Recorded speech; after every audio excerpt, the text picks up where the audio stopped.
વેચવા મુદ્દે જીન માલિક સાથે બબાલ થતા ખેડૂત પિતા પુત્રને થાંભલે બાંધી ઢોરમાર મારવામાં આવ્યો, જે ખૂબ જ નિંદનીય છે। ત્યારે તેમની મુલાકાત લઈ ગુનેગારો સામે કડક કાર્યવાહીની માંગ કરતા ધારાસભ્ય ચૈતર વસાવા ગઈકાલે હાંડોદ સંખેડા તાલુકાના જે જીન છે હાંડોદ ખાતે જગદંબા તેના માલિકો દ્વારા ખેડૂત જ્યારે કપાસ નાખવા માટે આવ્યા હતા અને એની ભાવની વાત કરી હતી ત્યારે એમની સાથે એમને એમના પુત્રને બાંધીને જે ઢોરમાર મારવામાં આવ્યો છે એના વિરોધમાં આજે અમે આસિસ્ટન્ટ એસપી શ્રીને સંખેડા ખાતે મળવા માટે આવ્યા છે।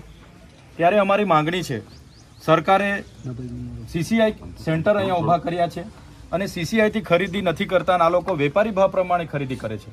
સીસીઆઈનો ભાવ આ વર્ષનો કપાસનો 7,470 છે, એની જગ્યાએ માત્ર 6,800, 6,900, 7,000 આપીને ખેડૂત સાથે ખેડૂતને છેતરીને ખેડૂતનું શોષણ કરવામાં આવે છે।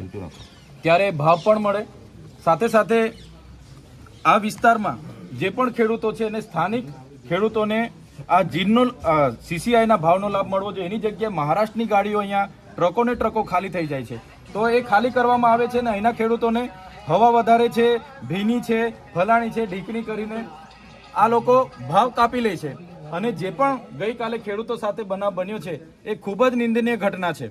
આ લોકોને જાણે કાયદાની કોઈ ડર જ નથી, એવી રીતના 1.5-2 કલાક બાંધીને માર્યા અને માર્યા એવા માર્યા કે બિચારાની હાલત ખૂબ ગંભીર છે, આઈસીયુમાં દાખલ છે। એને લાગી આવતા એણે પોતે ઝેરી દવા પણ પીધી છે। જો એ ખેડૂતને આવનારા દિવસોમાં કંઈ થશે, સંપૂર્ણ જવાબદારી આ જીનના માલિકોની હશે।